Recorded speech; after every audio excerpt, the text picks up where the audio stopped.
नमस्कार बच्चों, बहता पानी निर्मला इस पाठ में फिर से एक बार आपका स्वागत है। आज हम मंजरी इस पाठ्य पुस्तक से पाठ नंबर 14 पढ़ने जा रहे, जिसका शीर्षक है बहता पानी निर्मला। इस पाठ का यह सेशन नंबर 2 है और इस पाठ के लेखक है अज्ञेय जी। अज्ञेय जी इन्होंने इस पाठ में यात्रा के बारे में वर्णन किया है। यह यात्रा वृत्तांत पाठ है और यह इसमें लेखक ने अपना अनुभव बहुत ही रोचक ढंग से व्यक्त की है। अब हम पाठ की तरफ जाते हैं और देखते हैं लेखक को इस यात्रा में कैसा अनुभव आया है। लेखक सोनारी इस गांव से शिवसागर चले गए थे और दोनों के बीच का अंतर लगभग 18 मील था, लेकिन उसमें उस समय बहुत बारिश हो रही थी, रास्ते खराब थे और बाढ़ भी आई थी नदी में, तो इसके वजह से लेखक को आगे परेशानी हो रही। 3 घंटे तो उनका वैसे ही चला गया था। अब लेखक आगे कहते हैं कि 3 घंटे बाद वापस लौटने लगे तो देखा सड़क पर पानी फैल गया है।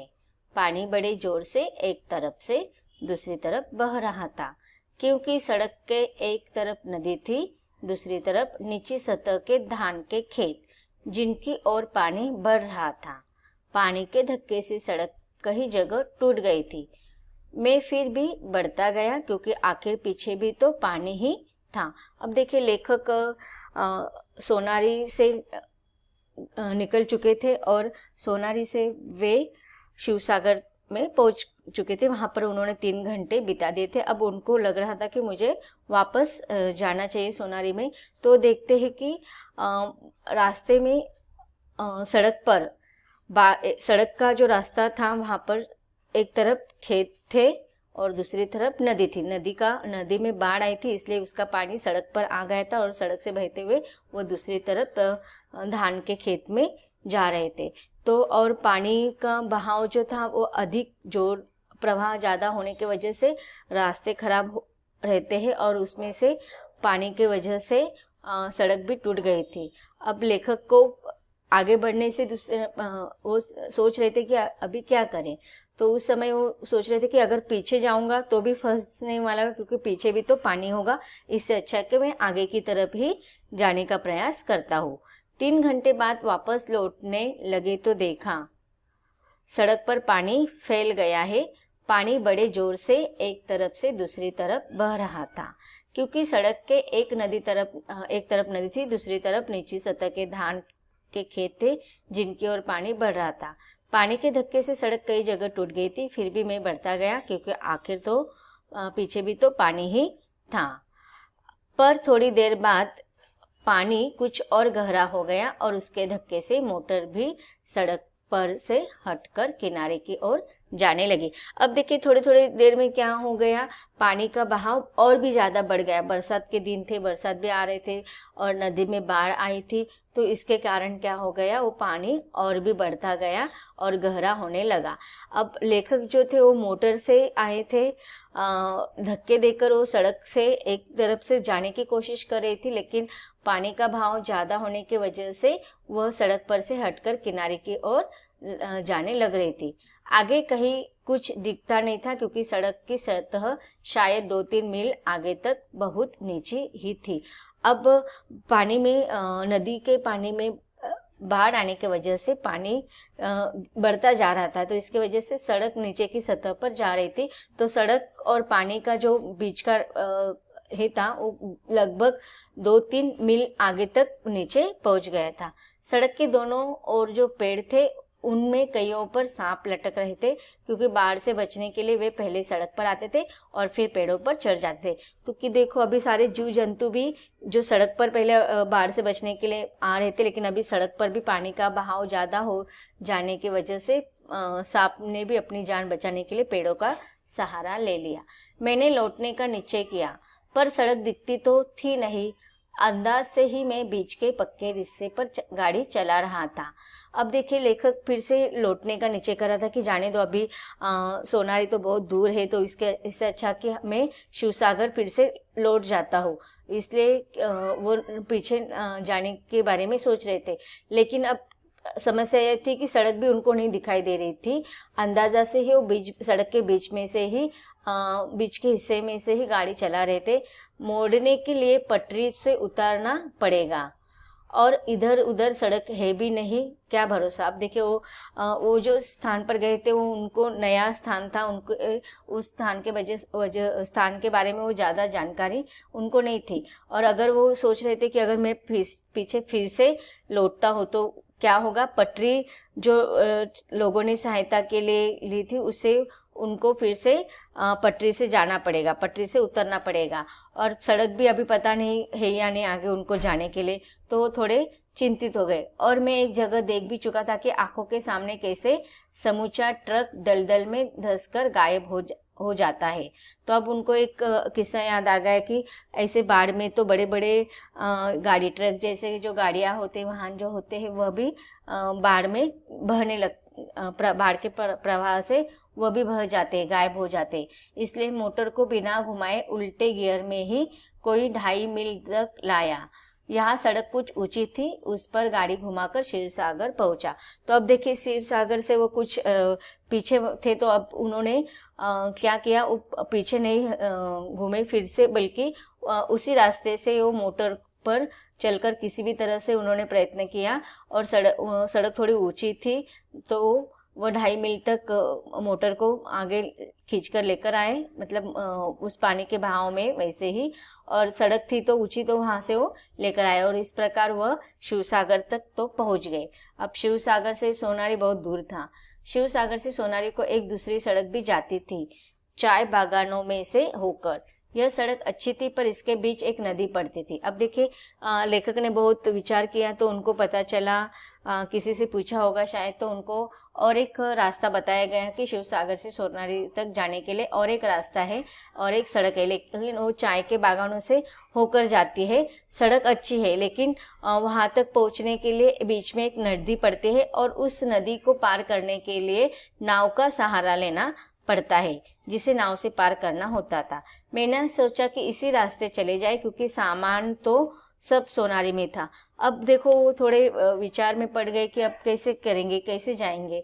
तो उन्होंने निर्णय लिया कि इसी रास्ते से हम चले जाएंगे क्योंकि उनका सारा जो सामान था वो सोनारी इस गांव में ही था। वो कहाँ पर रुके थे? डाक बंगले में। सोनारी इस गांव के डाक बंगले में रुके थे। मैं डाक बंगले से कुछ घंटों के लिए ही निकला था। शिवसागर में एक तो मोटर की डिबरी कसवानी थी और दूसरे दांत, ब्रश और कुछ तेल साबुन लेना था। वह भी लौटने की जल्दी के कारण नहीं लिया था।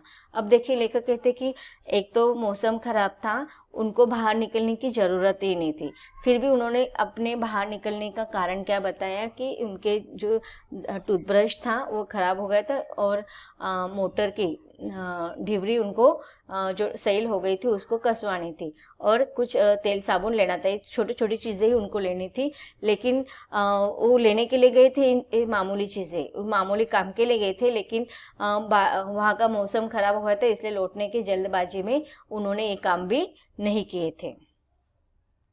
इस सड़क से नदी तक तो पहुंच गए। नदी में नाव पर गाड़ी लाद भी ली गई और पार भी चले गए।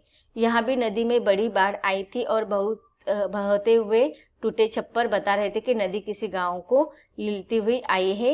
एक भैंस भी बहती आई है, पेड़ पौधों की भी गिनती क्या। अब देखिए यहाँ पर एक चित्र दिखाई दे रहे कि आपके पाठ्य पुस्तक में थोड़ा बड़ा दिखाई देगा कि यहाँ पर देखो नदी है, नदी के किनारा है और वहाँ पर नाव लगाई जाती है। तो वहाँ पर देखो एक लकड़ी का पुल सहायता से लोग उतर रहे। कुछ मोटर गाड़ियाँ भी है, यहाँ पर लेखक की मोटर गाड़ी उतरने का प्रयास करे। अब देखते हैं यहाँ भी नदी में बड़ी बाढ़ आई थी। बहते हुए छोटे छप्पर बता रहे थे कि नदी किसी गांव को लेते हुए आई है और मतलब यहाँ पर उस नदी में भी बाढ़ आई थी और किसी गांव के सारे लोगों का नुकसान करते हुए वो नदी का बहाव का पानी उसमें आकर मिल गया था। उस पार नदी का कगारा ऊंचा था, मोटर के लिए उतारा बना हुआ था, लेकिन नाव से किनारे तक जो तख्ते डाले गए थे वह ठीक नहीं थे। अब देखिए नाव से किनारे तक उतरने के लिए लोगों को एक सहारा बनाया जाता है, लकड़ी का तख्ता बनाया जाता है, लेकिन वो तख्ता थोड़ा मजबूत चाहिए। लेखक कहते कि अभी बहुत दिनों से इसका प्रयोग हुआ होगा इसलिए वह तख्ता कमजोर हो गया था। तख्ते डाले गए थे वह ठीक नहीं थे। मोटर नीचे गिरी, आधी पानी में आधी किनारे पर। मैं जोर से ब्रेक दबाए बैठा था, पर ऐसे अधिक देर तक नहीं चल सकता था। खैर आधे घंटा उस स्वर्ग नैसैनी पर बैठे बैठे असमिया, हिंदी और बंगाल की खिचड़ी में लोगों को बताता रहा कि क्या करें।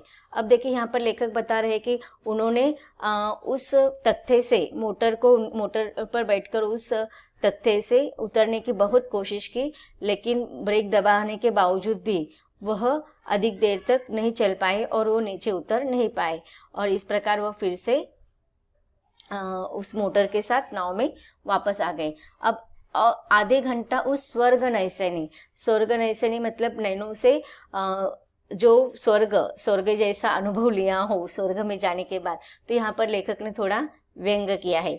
फिर वहाँ पर देखो असमिया, हिंदी और बंगला भाषा बोलने वाले अलग अलग तरीके के लोग थे, तो लेखक को भी ये भाषा नहीं आ रही थी, तो उनका सब मिक्स करके जो जितना थोड़ी बहुत जानकारी थी वह सारी भाषाओं को इकट्ठित करके उसके खिचड़ी लोगों को बता रहा था कि क्या करें। तब मोटर ऊपर चढ़ाई जा सकी। थोड़ा आगे ही ऊंची जगह गांव था, पर मोटर रोककर चाय की तलाश की। यही सोनेरी से आए 2 साइकिल सवारों से मालूम हुआ कि कंधे तक पानी में से निकलकर आए हैं, साइकिलें कंधों पर उठाकर, और मोटर तो कदापि नहीं जा सकते। अब देखिए कैसे तो उन्होंने नाव से मोटर नीचे निकाल दी थी। फिर थोड़ा वहाँ पर आराम किया, थोड़ी चाय की तलाश की, चाय पी, लेकिन अन्य लोगों वहाँ पर जो मिल रहे थे उनका अनुभव कि किस प्रकार से इस नदी के बाढ़ से, बरसात के पानी से वो लोग बचते आए। उसमें से सोनारी से आए हुए 2 साइकिल सवारों ने अपना अनुभव बताया कि इतना पानी बढ़ गया कि कंधे तक वो आ गया है, और फिर साइकिल उन्होंने क्या किया था, अपने कंधे पर उठाकर वहाँ गए थे। अब देखिए साइकिल जो होती है वो वजन में कम होती है, तो उसको हम थोड़ा बहुत उठा सकते हैं, लेकिन मोटर को तो कदा भी उठा नहीं सकते। इस तरह इधर भी निराशा थी। पानी अभी बढ़ रहा था। यह गांव ऊंची जगह पर था। यहाँ कैद हो जाना मैं नहीं चाहता था, इसलिए फिर नाव पर मोटर चढ़ाकर उसी रास्ते नदी पार किए थे। अब देखिए यहाँ पर जब वो आए तो उनको दूसरों लोगों के अनुभव सुनकर उनको थोड़ा लगा कि नहीं, ये रास्ता भी हम जाने में उचित नहीं है, तो निराश हो गए हो। और पानी लगातार बढ़ रहा था और गांव की ऊंची जगह पर था। अब जिस गांव से गुजरकर वो सोनारी जाने वाले थे वो गांव बहुत ऊंची जगह पर थे, और ऊंचाई पर वो मोटर को नहीं लेकर जा सकते थे। इसलिए वह उन्होंने क्या किया, जिस नाव से वह आए थे मोटर के साथ, उसी नाव में मोटर चढ़ाकर उसी रास्ते नदी वाले रास्ते से वह नदी पार कर जा रहे थे। सबने मना किया, पर मेरे सर पर भूत सवार था और हठधर्मी का अनूठा रस होता है। हठधर्मी अर्थात जिद्दी, कि देखो अब बहुत सारे लोगों ने उनको समझाया, लेकिन कुछ लोग ऐसे होते कि दूसरों के समझाने पर भी अपने ही मन की बात, अपने ही जिद पर अड़े रहते हैं, और उस जिद को पूरा करने में एक अलग प्रकार का, अनूठे प्रकार का आनंद मिलता है। तो यहीं पर लेखक यहाँ पर बता रहे थे कि सबने मना किया, पर मेरे सर पर भूत सवार था और हठधर्मी का अनूठा रस होता है। रात शिवसागर पहुंचे। एक सज्जन ने ठहरने को जगह दी। तो इस प्रकार से देखो अब 3-4 किलोमीटर का वह प्रवास फिर से उनको रिटर्न आना पड़ा। शिवसागर में उन्होंने रात बिता दी। एक सज्जन व्यक्ति ने उन्होंने रात भर उनको ठहरने के लिए जगह दी थी। भोजन बिस्तर का भी प्रबंध हो गया। मन ही मन अपने आप को कोसा कि नया दांत ब्रश लेने के लिए सोनारी से निकलता, न यह मुसीबत होती, क्योंकि इसकी ऐसी तात्कालिक जरूरत भी नहीं थी, न मोटर की डिबरी का मामला ही इतना जरूरी था। लेकिन अब उपाय क्या था? अब देखिए लेखक अपने आप को कोसने लगे कि एक छोटे से काम के लिए मैं निकला था, लेकिन उस काम के उस समय इतनी ज़रूरत भी नहीं थी। फिर भी उस छोटे से काम के लिए, बिन वजह के काम से लिए निकलने के बाद उन्हें कितनी मुसीबतों का सामना करना पड़ा। जिस प्रकार से एक छोटा सा काम और इतनी बड़े मुसीबतें, उसी प्रकार यहाँ पर लेखक ने हमें बताया था कि एक छोटा सा कील और पूरी लड़ाई किस प्रकार से हार सकते हैं। इस तरह 12 दिन और काटने पड़े, क्योंकि सोनारी के सब रास्ते बंद हुए थे। तो लेखक यहाँ पर बता रहे हैं कि उनका जो ये यात्रा था वह लगभग 12 दिन के लिए उनको वहाँ पर रहना पड़ा, क्योंकि बारिश के वजह से और नदी में बाढ़ आने के वजह से जो सारे नुकसान हुए थे, सारे वो सब दुरुस्त होने में समय लगा था, और सोनारी के सारे रास्ते भी बाढ़ की वजह से बंद कर दिए थे। लौट कर देखा, सोनारी के डाक बंगले में भी पानी भर गया था। कपड़े सब सील कर सड़ गए थे। किताबें तो गल ही गई थी, बचा था तो केवल स्नान घर में ऊंचे ताक पर रखा हुआ साबुन का डिब्बा और दांतों का ब्रश। इस प्रकार देखो वहां पर उन्होंने 12 दिन शिवसागर में बिताया और सोनारी 12 दिन के बाद वो सोनारी में आए तो देखा कि डाक बंगले में भी वही दयनीय अवस्था हुई थी, सारे डाक बंगले में पानी भर गया था और इस प्रकार से उनकी किताबें, उनके कपड़े सब गल गए थे।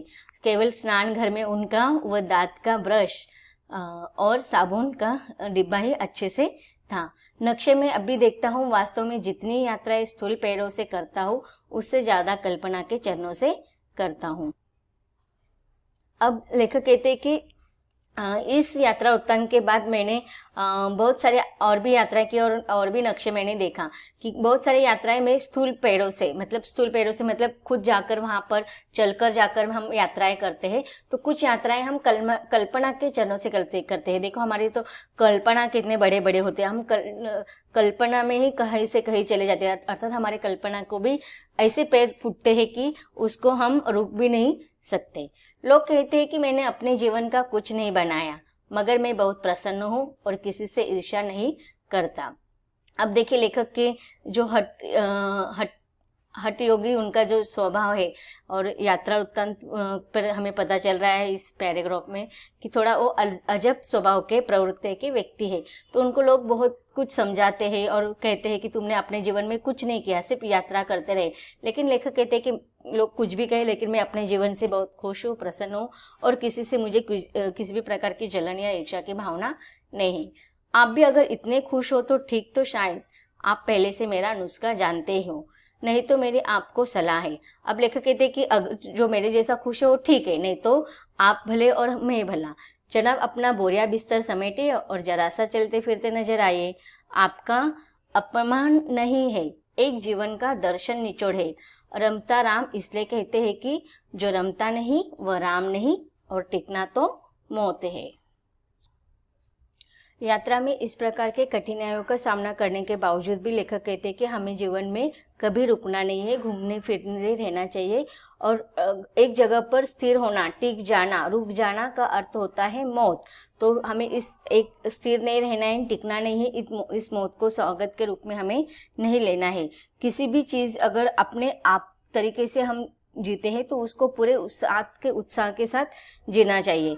अब देखिए यहाँ पर बहता पानी, यह जो है वह बहता पानी का अर्थ हमें क्या लेना है। यहाँ पर हमें लेखक ने अज्ञे जी ने जो टाइटल दिया है बहता पानी निर्जला, तो बहता हुआ पानी ही हमारे जीवन का वास्तव होना चाहिए, हमें रुकना नहीं है। तो इस पाठ से हमें क्या सीखने को मिलता है कि जब हम किसी चीज़ के लिए कुछ भी हम तय करते हैं तो उसे अपने नज़रिए से बदलना है। हमें एक जगह पर स्थिर नहीं रहना है।